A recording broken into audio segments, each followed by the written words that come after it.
Hello everyone, welcome to Anand Parmar classes. दोस्तों, मेरा नाम है दीपक और आज के इस वीडियो में मैं आपसे डिस्कस करूंगा 3 फरवरी 2021 से बनने वाले महत्वपूर्ण करंट अफेयर्स के बारे में। तो चलिए बिना किसी देरी के शुरुआत करते हैं। सबसे पहला क्वेश्चन है कि वह कौन सा देश है जिसने 679 मेगावाट क्षमता की लोअर अरुण पनबिजली परियोजना का ठेका भारत के सतलुज जल विद्युत निगम लिमिटेड को देने का निर्णय लिया है।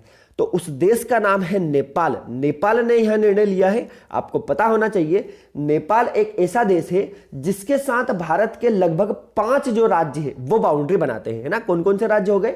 तो उत्तराखंड, उत्तर प्रदेश, सिक्किम, बिहार, पश्चिम बंगाल, ये 5 ऐसे भारत के राज्य हैं जो कि डायरेक्टली नेपाल के साथ सीमा बनाते हैं।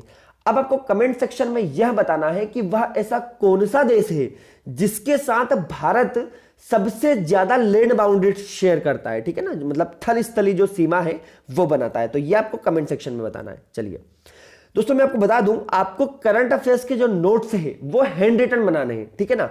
हम आपको यहां से इंफॉर्मेशन प्रोवाइड कर रहे हैं। साथ ही साथ आपको करना क्या है, आपको कोई सा भी एक न्यूज़पेपर पढ़ना है डेली। जैसे कि हमारे इधर चलता है दैनिक भास्कर, तो आप वो भी पढ़ सकते हो। वहां से आपको कुछ फैक्ट उठाने, कुछ जो इंपॉर्टेंट फैक्ट है वो हम आपको डिलीवर कर रहे हैं इस चैनल के माध्यम से। आप लोग सभी का कंपाइलेशन करेंगे एक कॉपी में, और वो होगी आपके हैंड रिटन कॉपी। क्यों? क्योंकि लास्ट में जब एग्जाम पास में रहती है तब हम उस कॉपी के माध्यम से आसानी से रिवीजन कर पाए। इसके लिए मैं आपसे हैंड रिटन जो नोट्स हैं वो बनाने के लिए कहता हूं। तो आप लोगों को करंट अफेयर्स के हैंड रिटन नोट्स बनाने हैं, ये चीज आपके दिमाग में होनी चाहिए। क्योंकि अभी आप देख रहे हैं सिनेरियो क्या चल रहा है कि जितनी भी एग्जाम्स हो रही है सभी में करंट अफेयर्स का वेटेज बहुत ज्यादा हो गया है, ठीक है ना। क्योंकि यहां से सबसे पहली बात तो ये कि स्टैटिक पोर्शन हमारा कवर होता है आधे से ज्यादा, है ना, और साथ ही साथ देश विदेश में क्या चल रहा है वो सारी घटनाएं कवर होती है। तो current affair is must compulsory for every student, ये चीज सभी को ध्यान रखना है। चलिए दूसरा क्वेश्चन मैं आपको बताता हूं। भारतीय क्रिकेट बोर्ड बीसीसीआई ने एक बड़ा फैसला करते हुए इस साल जिस ट्रॉफी को नहीं कराने का फैसला लिया है वो कौन सी ट्रॉफी है? तो वो है रणजी ट्रॉफी। शायद आपको पता होगा, रणजी ट्रॉफी भारत की सबसे पॉपुलर घरेलू क्रिकेट टूर्नामेंट की एक ट्रॉफी है, ठीक है ना। भारत में जो घरेलू क्रिकेट टूर्नामेंट होता है तो वो रणजी ट्रॉफी के माध्यम से ही होता है।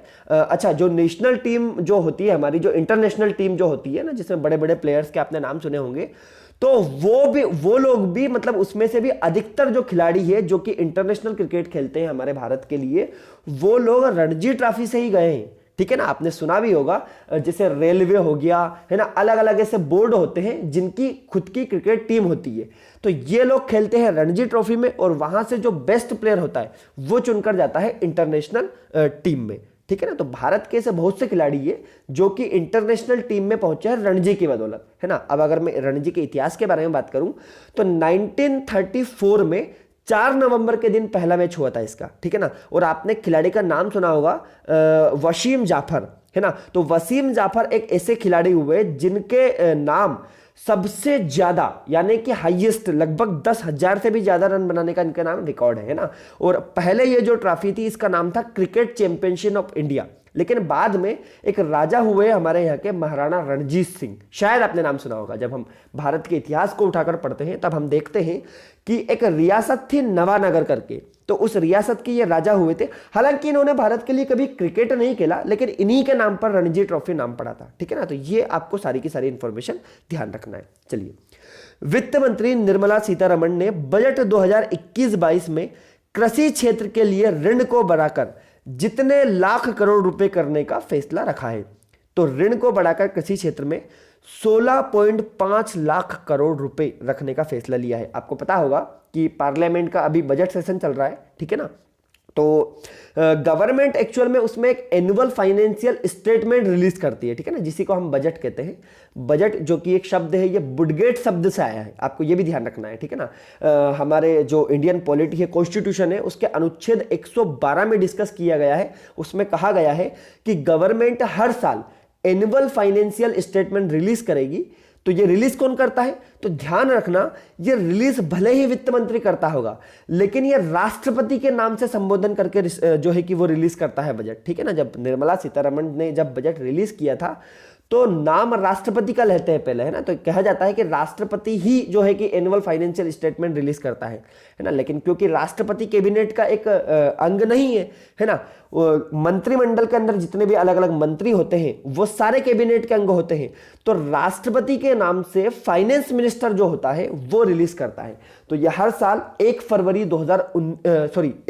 को रिलीज होता है, और इस बार जो है कि 1 फरवरी 2021 को रिलीज हुआ है। अच्छा, इसके पहले होता क्या है, मैं आपको थोड़ी सी एडिशनल इंफॉर्मेशन बता देता हूं।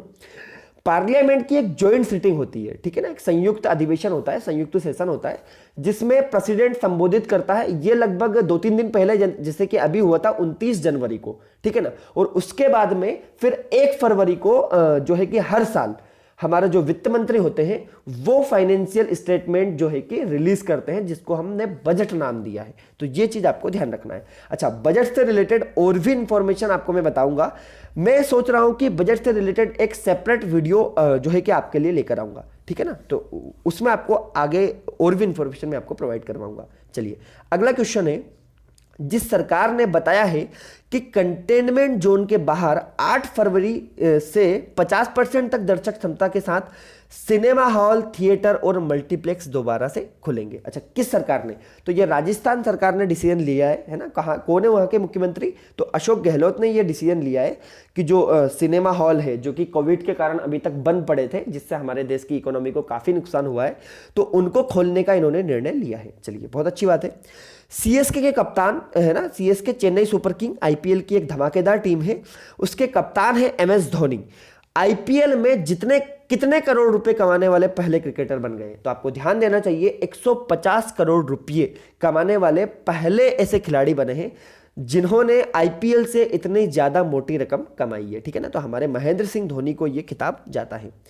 अमेरिकी अंतरिक्ष एजेंसी नासा ने हाल ही में भारतीय अमेरिकी महिला को कार्यकारी प्रमुख नियुक्त किया है। तो उनका नाम है भव्या लाल, ठीक है ना। अमेरिका की एक अंतरिक्ष एजेंसी है जिसका नाम है नासा, है ना। अच्छा, भारत की कौन सी है? तो भारत की जो अंतरिक्ष एजेंसी है उसका नाम है ISRO, Indian space research organisation, और इसका जो हेडक्वार्टर है वो है बेंगलुरु में, ठीक है ना। और अभी जो इसके अध्यक्ष है वो है के सिवान, ठीक है ना। आपने सुना होगा, काफी चर्चा में थे ये अभी रिसेंटली, तो आपको ये चीज ध्यान रखना है। केंद्र सरकार ने बीमा में एफडीआई की सीमा को 49% से बढ़ाकर कितने प्रतिशत कर दिया है? तो ये किया है उन्होंने 74%। वह देश जिसकी सेना ने तख्ता पलटकर 1 साल के लिए देश में इमरजेंसी घोषित की है, आप सभी को शायद ये बात पता होगी, म्यांमार में अभी तख्ता पलट हुआ है, ठीक है ना। वहां की सेना ने अभी रिसेंटली सोमवार को, है ना, जो देश का सर्वोच्च नेता है, आपने एक नाम सुना होगा, वहां पर बहुत ही बड़ी लीडर है एक, आंग सान सूची, है ना, शायद आपने सुना होगा क्योंकि बहुत चर्चा में रहती है ये। तो उनको और उनके साथ ही बहुत सारे जो वरिष्ठ नेता थे उन सभी को हिरासत में ले लिया है, और बताया जा रहा है वहां पर कि कुछ जो है कि सेना और इनके दल के बीच में कुछ तनाव वनाव हो गया था इलेक्शन को लेकर। तो वहां पर अभी 1 साल के लिए देश में इमरजेंसी घोषित कर दी है सेना ने, ठीक है ना। लोकतंत्र है वैसे वहां पर भी, मैं कभी बात करूंगा म्यांमार के बारे में, वहां पर किस तरीके से पूरा पॉलिटिकल सिस्टम चलता है, तो ये बात हम करेंगे आगे किसी वीडियो में। चलिए, आगे मैं आपको इंफॉर्मेशन देता हूं। भारतीय रिजर्व बैंक आरबीआई, जिसकी स्थापना हुई थी 1935 में, हाल ही में इसने किस राज्य में स्थित शिवम सहकारी बैंक के पास पर्याप्त पूंजी ना होने के कारण उसका लाइसेंस रद्द किया? तो महाराष्ट्र की एक बैंक है शिवम बैंक करके, है ना, शिवम सहकारी बैंक, तो इसका लाइसेंस इस बैंक आरबीआई ने निरस्त कर दिया। आरबीआई जो एक मेन बैंक होता है, ठीक है ना, सभी बैंकों का नियंत्रण होता है इसके पास में, तो ये इस तरह का डिसीजन ले सकता है, इसको पावर है इस तरह की, ठीक है। एशियाई क्रिकेट परिषद एसीसी का अध्यक्ष जिसे चुना गया उसका क्या नाम है? तो उसका नाम है जय शाह। चलिए, पहला क्वेश्चन है आपका, हाल ही में कहां पर अमेरिका के नए राजदूत रोब मेले बने हैं? तो अमेरिका के नए राजदूत रोब मेले बने हैं ईरान के अंदर, ठीक है ना। इनके बारे में कुछ इंफॉर्मेशन है जो आपको ध्यान रखना चाहिए। रोब मेले ने ओस्लो समझौते को पुनर्जीवित करने के लिए वर्ष 2000 में केप डेविड शिखर सम्मेलन के आयोजन में अपनी महत्वपूर्ण भूमिका निभाई थी। और जो बाइडेन, जो कि रिसेंटली अमेरिका के प्रेसिडेंट हैं, इन्होंने ईरान देश में अमेरिका के नए राजदूत के रूप में इनको नियुक्त किया है। ठीक है। रोब मिले ने वर्ष 2015 में तेहरान के साथ अमेरिका परमाणु समझौता वार्ता में वॉशिंगटन का प्रतिनिधित्व किया था। देखिए, एडिशनल इंफॉर्मेशन हम आपको पीडीएफ के माध्यम से प्रोवाइड करवा ही रहे हैं, तो आप लोग इस वीडियो की पीडीएफ भी डाउनलोड कर सकते हो हमारे यूट्यूब चैनल हमारे टेलीग्राम चैनल आनंद परमार क्लासेस से। ठीक है ना। तो आप ये सारी एडिशनल इंफॉर्मेशन जब पढ़ोगे तो आपके फैक्ट और मजबूत होंगे। और देखिए, करंट को याद रखने का मात्र एक ही तरीका है, एक ही रामबाण इलाज है, और वो है रिवीजन, है ना। तो रिवीजन आप बार बार पीडीएफ से ना करते हुए आप बार बार रिवीजन करो खुद के हैंड रिटन नोट्स से। तो इसलिए मैं बार बार कहता हूं कि हैंड रिटन नोट्स बनाना कंपलसरी है हर एग्जाम के लिए। ठीक है। तो हर स्टूडेंट हैंड रिटन नोट्स बनाए। चलिए, अमेरिका की अगर मैं बात करूं तो वहां के अभी रिसेंटली कौन बने हैं राष्ट्रपति? Joe Biden. कैपिटल है वहां की वाशिंगटन डीसी, है ना। मुद्रा यहां पर डॉलर चलती है। और आपको यह भी जानना चाहिए कि अमेरिका में अभी भारतीय मूल की पहली महिला उपराष्ट्रपति, है ना, कमला हैरिस बनी है। ठीक है। तो उनके बारे में थोड़ा सा सभी को इंफॉर्मेशन होना चाहिए कि कमला हैरिस कौन है ना, इनकी माता कहां से थी, इनके पिता कहां से थे। तो ये सभी लोग पढ़ के जाना एग्जाम में जब भी आप एग्जाम देने जाओ। ठीक है। हाल ही में कहां पर भारत का पहला डॉग पार्क बना है? डॉग पार्क, है ना, कुत्ते का पार्क बनाया गया है। तो ये बना है आंध्र प्रदेश में, है ना। आंध्र प्रदेश का एक शहर है हैदराबाद, उसके अंदर एक एरिया है कोडापुर करके। तो वहां पर लगभग 1.1 करोड़ की लागत से, है ना, 1.3 एकड़ में इस पार्क को विकसित किया गया है। ठीक है ना। तो ये इंफॉर्मेशन आपको ध्यान होना चाहिए। हाल ही में कौन एसबीआई कार्ड के एमडी एंड सीईओ बने हैं? तो उनका नाम है राम मोहन राव, है ना। 4 ऑप्शन आपको दे रखे हैं। राम मोहन राव उनका नाम है। अच्छा, ये कौन थे? तो ध्यान रखना, इन्होंने क्रेडिट कार्ड कंपनी में लगभग 29 साल से अधिक के सफल करियर के साथ एक अनुभवी बैंकर भी है ये। ठीक है ना। बहुत पुराने खिलाड़ी हैं ये, जो कि वर्तमान में एसबीआई भोपाल के सर्कल के मुख्य महाप्रबंधक है ना। तो इनके बारे में एडिशनल इंफॉर्मेशन आपको ध्यान रखना है। कौन सा मेट्रो ट्रेन डिब्बों में सफाई के लिए यूवी रेस इस्तेमाल करने वाला पहला मेट्रो बना है? यूवी रेस आपने पढ़ा होगा, अल्ट्रा वायलेट रेस, है ना, पराबैंगनी किरणें। तो कौन सा ऐसा जो है कि स्टेट बना है? ध्यान रखना, लखनऊ, है ना, उत्तर प्रदेश ऐसा स्टेट बना है जिसने लखनऊ मेट्रो में जो है कि अल्ट्रा वायलेट रेस के माध्यम से सैनिटाइज करने का जो है कि काम शुरू किया है। हालांकि पहले से ये न्यूयॉर्क में चल रहा था, है ना, न्यूयॉर्क से हमने ये टेक्नोलॉजी ली है, लेकिन भारत में पहली बार लखनऊ मेट्रो में जो है कि इसका यूज किया जाएगा। अल्ट्रा वायलेट रेस के माध्यम से ट्रेन को सैनिटाइज किया जाएगा। और यह भी कहा जा रहा है कि लगभग आधे घंटे के अंदर अंदर पूरी ट्रेन इसके माध्यम से सैनिटाइज हो जाएगी। तो आप देख सकते हैं देश की टेक्नोलॉजी कहां तक पहुंच गई है। ठीक है। तो ये आपको ध्यान रखना है। उत्तर प्रदेश की अगर मैं बात करूं तो योगी आदित्यनाथ यहाँ के सीएम है। यहाँ की गवर्नर है आनंदीबेन पटेल, जिनके पास की जो है कि अतिरिक्त प्रभार है मध्य प्रदेश का, है ना। तो अभी मध्य प्रदेश की जो गवर्नर है वो भी कौन है? तो आनंदीबेन पटेल है। और यहाँ की कैपिटल तो सभी को पता ही है, लखनऊ, है ना, नवाबों का शहर कहा जाता है इसको। चलिए, हाल ही में आरबीआई ने किस बैंक का लाइसेंस रद्द किया है? तो आरबीआई ने, अभी हमने पढ़ा शिवम सहकारी बैंक। अच्छा, उसने रीजन भी दिया है, उसने बताया है कि इस बैंक के पास में पैसा वैसा कुछ है नहीं, है ना। तो इसको दिवालिया जो है कि उन्होंने घोषित कर दिया है। कहा है कि इसके पास पर्याप्त पूंजी नहीं है और ना ही भविष्य में हमें इसमें कमाई की कोई संभावना दिख रही है। तो इसीलिए जो है कि इसका लाइसेंस निरस्त कर दिया है आरबीआई ने, जिसकी स्थापना कब हुई थी? तो आरबीआई की स्थापना आपको ध्यान रखना है 1935 में हुई थी। और इसका हेडक्वार्टर है मुंबई में। और इसके जो गवर्नर है उनका नाम है शक्तिकांत दास। एक बड़े बहुत अच्छे जो है कि गवर्नर रहे हैं ये। तो इनके बारे में सभी को पता होना चाहिए। अगला क्वेश्चन है, हाल ही में कौन विश्व कुष्ठ दिवस मनाया जाता है? कौन नहीं, कब मनाया जाएगा भैया, ऐसा क्वेश्चन है ना। क्वेश्चन गलत प्रिंट हो गया, कोई बात नहीं। 31 जनवरी को यह मनाया गया कुष्ठ दिवस, है ना। आपको अलग अलग डेज के बारे में पता होना चाहिए कि भारत के अंदर किस तिथि को कौन सा डे मनाया जाता है। जैसे एग्जाम्पल के लिए कुछ डे आपके लिए लेकर आया हूं मैं, है ना। 9 जनवरी प्रवासी भारतीय दिवस, 10 जनवरी विश्व हिंदी दिवस, विश्व हास्य दिवस। अच्छा, अगर आपको ये जो डे याद रखने हैं कि किस दिन कौन सा दिवस मनाया जाता है, तो इनके पीछे का बैकग्राउंड आपको पता होना चाहिए। अगर आपको बैकग्राउंड पता है तो आप डे इजीली याद कर सकते हो। जैसे एग्जांपल के लिए मैं बताऊं आपको, 9 जनवरी को प्रवासी भारतीय दिवस, तो अब क्यों मनाया जाता है? तो आपको यह पता होना चाहिए कि महात्मा गांधी इस दिन जो है कि विदेश से लौटे थे। ठीक है ना। तो उनके जो है कि रेफरेंस में यह मनाया जाता है ना। 10 जनवरी को हिंदी दिवस मनाया जाता है। ठीक है ना। हमारे यहाँ पर जो है कि राष्ट्रीय भाषा के रूप में हिंदी को जोड़ा गया था शेड्यूल्स में, है ना। है ना। 12 जनवरी को हमारे विवेकानंद जी के जन्म दिवस के उपलक्ष्य में राष्ट्रीय युवा दिवस। तो आप ऐसे बैकग्राउंड अगर उठाकर देखेंगे इन सभी दिवस का क्यों मनाया जाता है, अगर क्यों को आपने पकड़ लिया ना तो आप ये सारे दिवस याद कर सकते हो, ठीक है ना। तो आपका क्वेश्चन था कुष्ठ दिवस कब मनाया जाता है, तो कुष्ठ रोग दिवस मनाया जाता है 31 जनवरी के दिन, ये आपको ध्यान रखना है। अगला क्वेश्चन है, हाल ही में किस राज्य ने अपना स्वयं का पैकेज्ड पेयजल मिशन भागीरथ लॉन्च किया है, तो ये लॉन्च किया है तेलंगाना सरकार ने, ठीक है ना। तो आप इसके बारे में और भी एडिशनल इंफॉर्मेशन यहां से पढ़ सकते हो पीडीएफ के माध्यम से।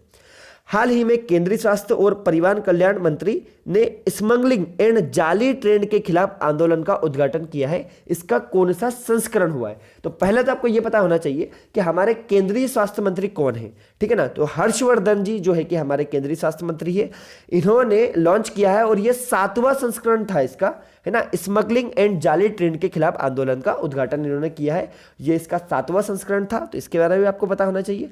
अच्छा, इसकी स्थापना हुई थी 1976 में, है ना। इसका हेडक्वार्टर है न्यू दिल्ली के अंदर, है ना। स्वास्थ्य और परिवार कल्याण मंत्रालय, है ना। अभी रिसेंटली सबसे ज्यादा चर्चा में यही है कोविड के कारण, ठीक है, तो आपको पता होना चाहिए। अगला क्वेश्चन है, हाल ही में किस राज्य ने तोसली राष्ट्रीय शिल्प मेला 2021 का उद्घाटन किया गया है।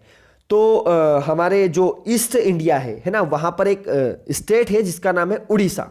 ध्यान रखना, उड़ीसा में ये मेला लगता है और ये लगभग ईस्ट इंडिया का सबसे बड़ा मेला है ये, ठीक है ना। तो इसका 15वां संस्करण अभी हुआ है, ठीक है ना। तो ये उड़ीसा इसका सही आंसर है। तो आपको कुछ एडिशनल इंफॉर्मेशन पढ़ना है तो आप पीडीएफ के माध्यम से पढ़ सकते हो। उड़ीसा के सीएम है नवीन पटनायक, ठीक है। गवर्नर है यहाँ के गणेशी लाल। श्री जगन्नाथ टेम्पल यहाँ पर बहुत ही एक फेमस टेम्पल है। लिंगराज मंदिर यहाँ पर बहुत फेमस है, अगर आप कभी घूमने जाओ तो ये मंदिर जरूर घूमिएगा, ठीक है। चलिए, हाल ही में प्रवासी मजदूरों द्वारा सामना किए गए मुद्दों को हल करने के लिए एक सेल की स्थापना कहां पर की गई है, ठीक है। तो इसका सही आंसर है गोवा।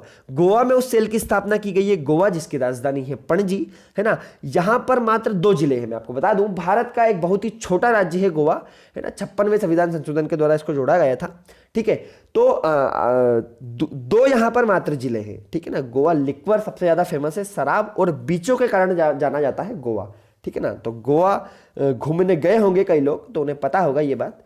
अच्छा, यहां पर भाषा बोली जाती है कोंकणी, है ना। कोंकणी भाषा बाद में ऐड की गई थी। ये गठन इसका हुआ था 30 मई 1987 को। राज्यपाल है यहाँ के भगत सिंह कोश्यारी।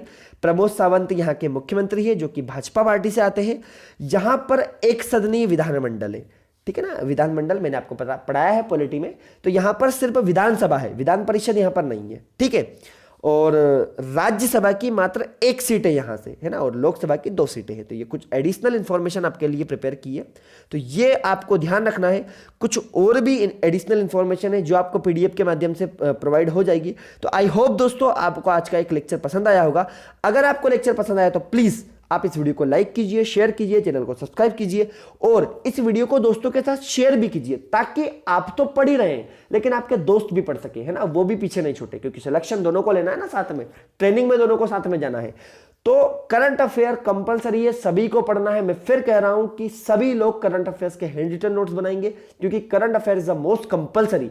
हर एग्जाम में इसका बहुत बड़ा वेटेज आजकल होने के लिए मतलब आने लग गया है। लगभग 10 से 15% क्वेश्चन आपके करंट अफेयर से उठ कर आएंगे, ठीक है ना। खुश रहिए, पढ़ते रहिए। This is Deepak Parmar signing off. Thank you.